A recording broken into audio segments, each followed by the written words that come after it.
Hello students, so let's start with the example number 1.12.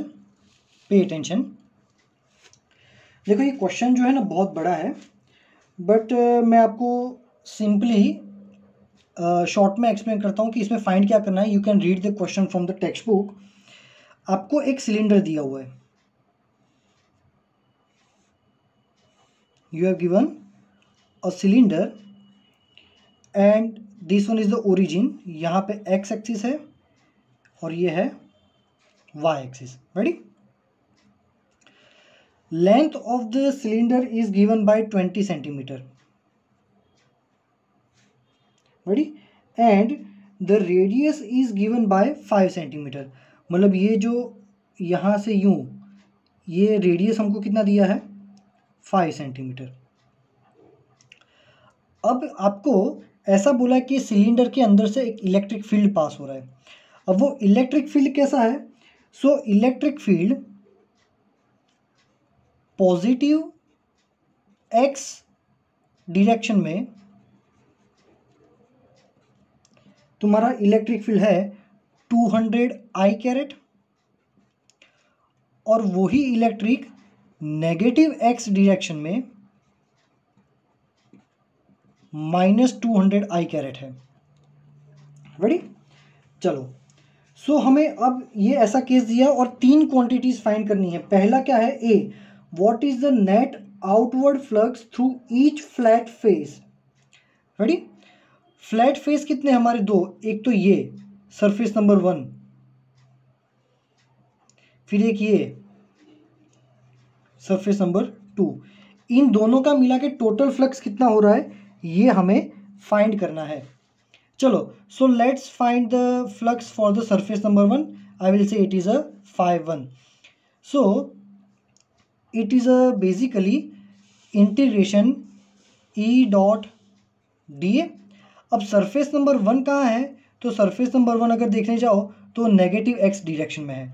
ये positive x है तो ये नेगेटिव एक्स है, और नेगेटिव एक्स में उसकी वैल्यू है -200 आई कैरेट. रेडी? चलो, सो अब देखो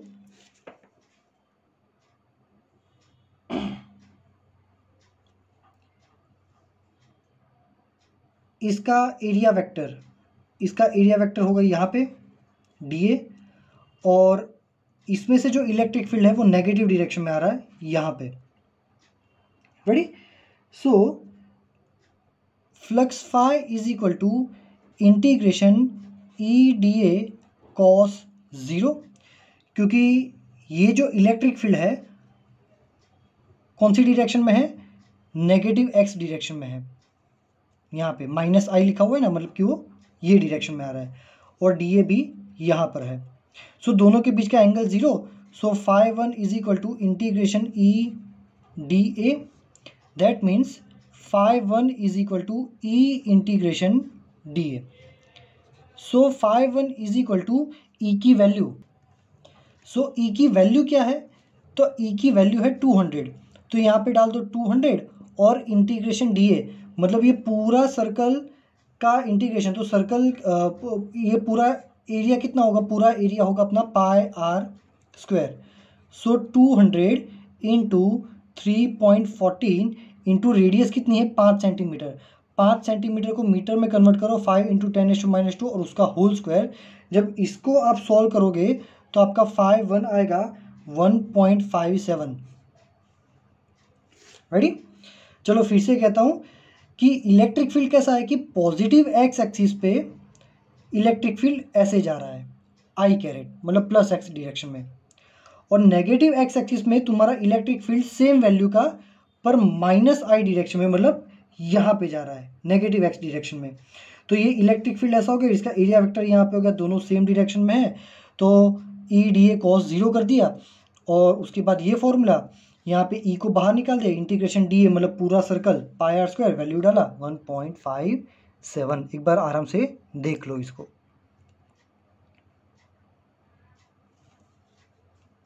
ठीक है? चलो, अब नेक्स्ट, अब हम फाइंड करेंगे सरफेस नंबर 2 के लिए. तो सरफेस नंबर 2 के लिए क्या हो जाएगा? देखो, phi 2 integration E dot D A. So phi 2 is equal to integration E. चलो अब पॉजिटिव एक्स एक्सिस में तुम्हारा इलेक्ट्रिक फील्ड है 200I, मतलब ये तुम्हारा इलेक्ट्रिक फील्ड है एक्स एक्सिस का, इसका एरिया वेक्टर होगा यहाँ पे डी ए, तो ई D A cos zero again हो जाएगा 1, तो इंटीग्रेशन ई डी ए, उसमें से ई को बाहर ले लो, इंटीग्रेशन डी ए, तो क्या होगा phi 2 is equal to E की वैल्यू कितनी है 200 और integration D A pi R square. Ready, तो इसमें भी जब आप वैल्यूज डालोगे तो phi 2 is equal to 200 into pi 3.14 और रेडियस 5 सेंटीमीटर, 5 इंटू 10⁻² का होल स्क्वायर, तो इसका भी फ्लक्स आपको मिलेगा 1.57। रेडी, चलो मतलब सेक्शन ए में हमें दोनों का फ्लक्स फाइंड करना था, वो हमने फाइंड कर लिया। चलो अब क्या है B, what is the flux through the side of the cylinder. मतलब देखो कि आपको ये जो सर्कुलर पार्ट है, ये थर्ड वाला, ये पूरा सर्कुलर पार्ट, उसका फ्लक्स फाइंड करना है। अब ये सर्कुलर पार्ट का जो फ्लक्स है उसको मैं बोलता हूँ phi 3, तो वो तो ज़ीरो ही होगा। क्यों? क्योंकि इसका अगर डी ए ले लो तो ऐसे है, और इलेक्ट्रिक फील्ड देखने जाओ तो पॉजिटिव रीजन में इलेक्ट्रिक फील्ड यहाँ है, ये एरिया वेक्टर ले लो, और नेगेटिव रीजन में इलेक्ट्रिक फील्ड यहाँ है। रेडी, तो दोनों केस में देखने जाओ तो ई और डी ए के बीच में एंगल 90 बन रहा है। So flux phi 3 is equal to E D A cos 90, तब मीन्स थर्ड सरफेस का फ्लक्स कितना हो जा रहा है 0। चलो अब सी में क्या फाइंड करना है। सी में हमको बोला है what is the net outward flux through the cylinder, total flux कितना है। चलो तो total flux phi is equal to phi 1 plus phi 2 plus phi 3। So total flux phi is equal to 1.57 plus 1.57 plus 0। So total flux phi is equal to 3.14। Ready, चलो अब D में क्या find करना है, what is the net charge inside the cylinder, cylinder के अंदर total charge कितना है। सो टोटल चार्ज के लिए फॉर्मूला क्या आएगा, flux phi is equal to summation Q by epsilon 0, where summation Q is the total charge enclose by the Gaussian surface. ये cylinder जो है ये पूरा हमारा सरफेस है, गॉसियन सरफेस। तो इसमें से हमें फाइंड करना है समेशन क्यू को सब्जेक्ट बनाओ तो क्या हो जाएगा phi into epsilon 0, total flux कितना है 3.14 और एप्सिलॉन 0 है 8.85 इंटू 10⁻12। इसको जब सॉल्व करोगे so you will get the answer 2.78 into 10⁻11 coulomb. ये हो गया आपका डी पोर्शन का आंसर। ठीक है, सो ये आपका पूरा क्वेश्चन है। In case you are having any doubt आप मुझे मैसेज कर देना, मैं उसका जितना पॉसिबल होगा at a moment, at a instant मैं आपको आंसर दे दूंगा। ठीक है, चलो तो आगे बढ़ते हैं अब।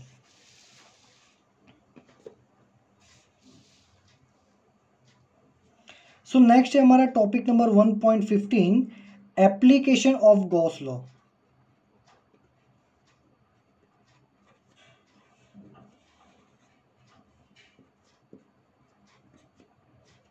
रेडी, तो गॉस लॉ की एप्लीकेशन क्या है, ये गॉस लॉ जो है flux phi is equal to summation Q by epsilon 0, ये लॉ का यूज करके हम क्या क्या चीजें फाइंड कर सकते हैं। तो उसमें पहला चीज है, first theory is we can find electric field due to infinite long charge wire. मतलब चलो पे अटेंशन, मान लो कि आपके पास एक infinitely long, here the dash line denotes की बहुत लंबा, इनफाइनाइटली लॉन्ग, और उसमें भी कैसा वायर, यहाँ पे लिखना रह गया यूनिफॉर्मली चार्ज, मतलब ऐसा वायर जो बहुत लंबा है और उस पर यूनिफॉर्मली चार्ज डिस्ट्रीब्यूटेड है over here, and I am interested to find the total electric field produced by this wire on the given point P, which is located at r distance from the wire. Ready? So ये हो गया हमारा theory, electric field due to infinitely long uniformly charge wire. Ready? चलो अब देखो कि यहाँ पे पॉजिटिव चार्ज है, पॉजिटिव चार्ज है तो मतलब कि इसका इलेक्ट्रिक फील्ड कहाँ होगा, आउटवर्ड। अगर यहाँ पे नेगेटिव होता तो पूरा इलेक्ट्रिक फील्ड कहाँ जाता, इनवर्ड। ऑलवेज रिमेंबर कि जो पॉजिटिव चार्ज होता है ना, फॉर पॉजिटिव चार्ज लेब्डा जो होता है वो भी पॉजिटिव होगा। लेब्डा क्या होता है, तो lambda is equal to q by l, linear charge density पढ़ाया था। और नेगेटिव चार्जेस होंगे तो उनका लेब्डा नेगेटिव होगा। कभी कभी क्वेश्चन में ऐसा न्यूमेरिकल पूछेंगे कि on a wire, on a uniformly charge wire the lambda is equal to 3, मतलब अगर +3 है तो वो कहना ये चाह रहा है कि वायर के ऊपर पॉजिटिव चार्ज है। अगर क्वेश्चन में आपको लेब्डा की वैल्यू नेगेटिव दी है तो आपको डायरेक्टली ये समझना है कि वायर में नेगेटिव चार्ज है। अब ये पूरा वायर इस पे कितना इलेक्ट्रिक फील्ड लगाएगा, तो पहले कंसीडर करो कि यहाँ पे एक छोटा सा सेगमेंट है जिसको मैं कह रहा हूं P1। रेडी? सेम उतना ही यहाँ पे मान लो कि ये डिस्टेंस x है, तो यहाँ से सेम ऐसा x डिस्टेंस पे मैं यहाँ पर भी एक दूसरा सेगमेंट कंसीडर कर रहा हूँ P2। दोनों सेगमेंट में सेम साइज के कंसीडर कर रहा हूँ, मतलब जितने चार्ज पार्टिकल्स इसमें होंगे उतने ही इसमें होंगे। अब ये जो है इसका इलेक्ट्रिक फील्ड कहाँ होगा, यहाँ पे होगा, क्योंकि पॉजिटिव है तो पॉजिटिव का इलेक्ट्रिक फील्ड आउटवर्ड होता है। इसका भी इलेक्ट्रिक फील्ड कहाँ पे होगा, पॉजिटिव है तो ऐसे होगा। ठीक है, रेडी?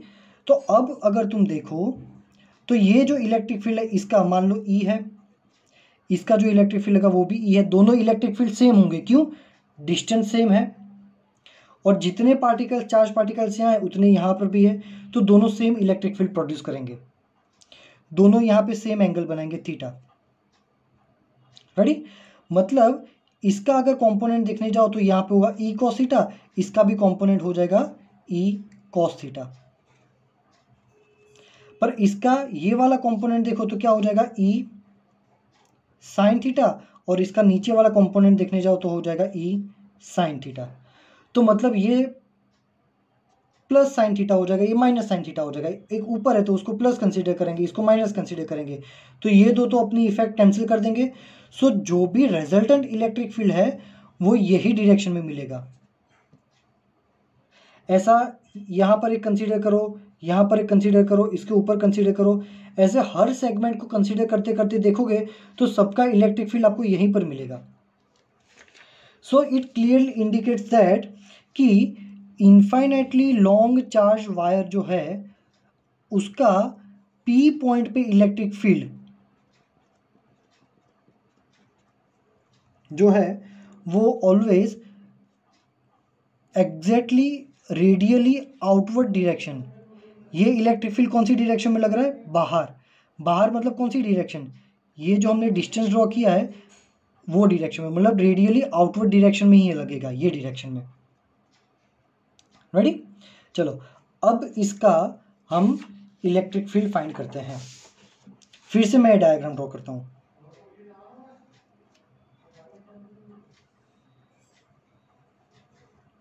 रेडी? चलो मान लो ये है पॉइंट P जो कितने डिस्टेंस पे है, R डिस्टेंस पे है।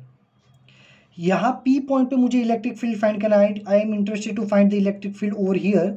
सो व्हाट विल आई डू, मैं यहाँ पे एक गॉसियन सरफेस ड्रॉ कर रहा हूँ।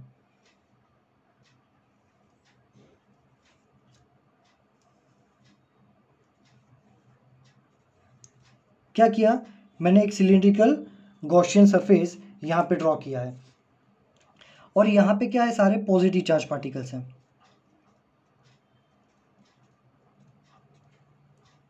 Ready? So positive charge particles का इलेक्ट्रिक फील्ड यहाँ पे कहाँ होगा, जो अभी हमने ये थियोरी में प्रूव किया कि रेडियली आउटवर्ड डायरेक्शन में, तो ये है उसका electric field E. Ready? Electric field ऐसे बाहर निकलता है। सो यहाँ पे मैं इमेजिन करूंगा I have two surface, surface number 1, surface number 2, और ये जो कर्व्ड सरफेस है surface number 3। So let's find the flux for the surface number 1। चलो, तो सरफेस नंबर 1 के लिए भी इलेक्ट्रिक फील्ड ये डायरेक्शन में होगा, पर ये जो सरफेस है, ये सरफेस का एरिया वेक्टर डी ए ऐसे होगा। Area vector is always coming out from the area. So here integration E D A cos 90, because angle between E and D A is 90। So cos 90 होता है हमारा 0। So flux phi is equal to 0, पहली surface का 0। Same like that if I find phi 2, तो यहाँ इसका area vector, सो इसका area vector नीचे होगा डी ए, और यहाँ पर भी इलेक्ट्रिक फील्ड अगर देखने जाओ पॉजिटिव है रेडियली आउटवर्ड, तो इलेक्ट्रिक फील्ड तो ऐसे ही होगा। सो अगेन ई और डी ए के बीच में एंगल बन रहा है 90। So flux phi 2 is equal to integration E D A cos 90, flux phi 2 is 0 again. Ready? Now बच्चा कौन सा सरफेस, सरफेस नंबर 3, ये हमारा जो कर्व्ड सरफेस है वो। तो कर्व्ड सरफेस की बात करो तो यहाँ पे एक छोटा सा एरिया एलिमेंट ले लेते हैं। ये एरिया एलिमेंट का area vector D A which is coming out, और यहाँ पे इलेक्ट्रिक फील्ड भी कौन सा है, यही डायरेक्शन में। So flux phi 3 is equal to integration E D A cos 0, because here angle between E and D A is 0। So flux phi 3 is equal to E integration D A cos 0 हो जाता है 1, तो उसकी value मैंने 1 रखी और ई को मैंने बाहर ले लिया। So flux phi 3 is equal to E, ready,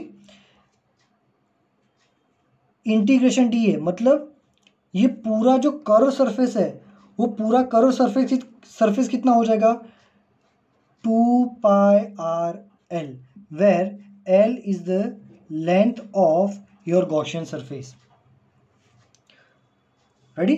तो सिलिंड्रिकल का ये जो सरफेस होता है कर्व्ड सरफेस, 10th स्टैंडर्ड में उसका फॉर्मूला आता था कि वो पूरा ऐसा कर्व्ड सरफेस का फॉर्मूला एरिया होता है 2 पाई आर एल। रेडी? चलो, वेर E इज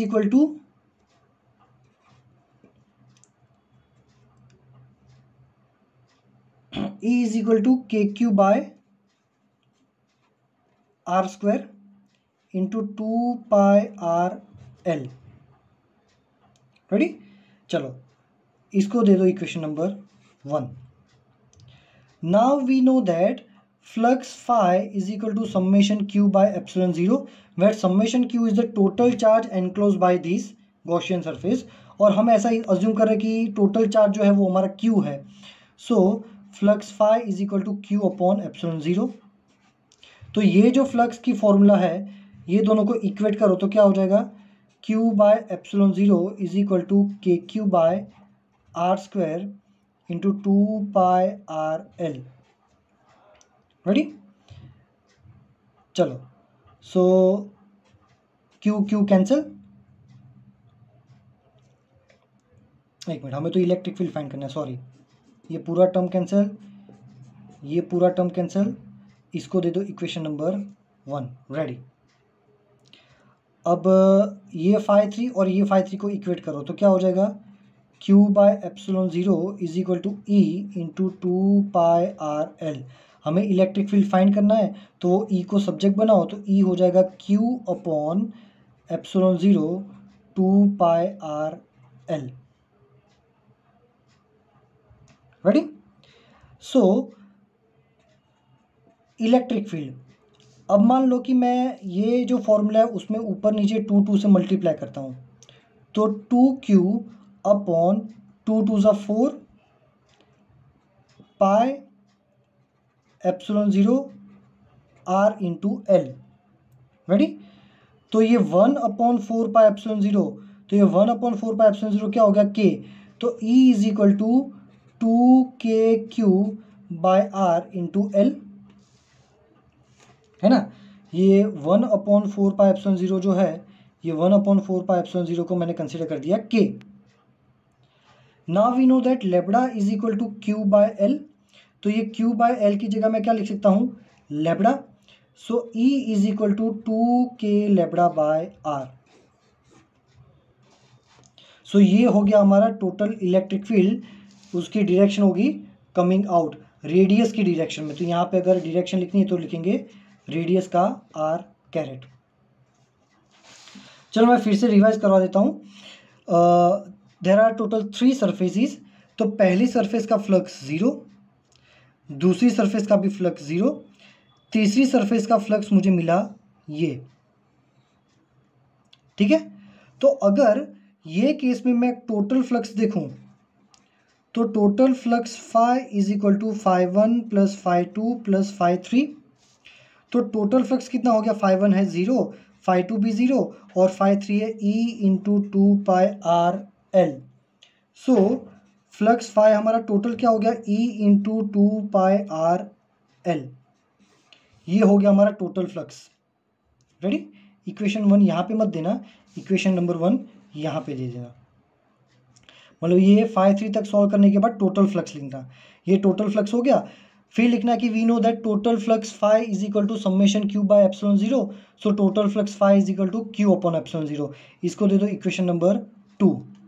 फिर यहाँ पे 1 इज इक्वल टू 2 करो, इक्वेशन नंबर 1 और इक्वेशन नंबर 2 ये दोनों को हम इक्वेट कर देंगे। तो क्या हो जाएगा, q/ε0 is equal to E into 2πrl। उसमें से E को सब्जेक्ट बनाओ, बाकी देन हमारी ये calculation. Ready, this is the perfect way to write the theories.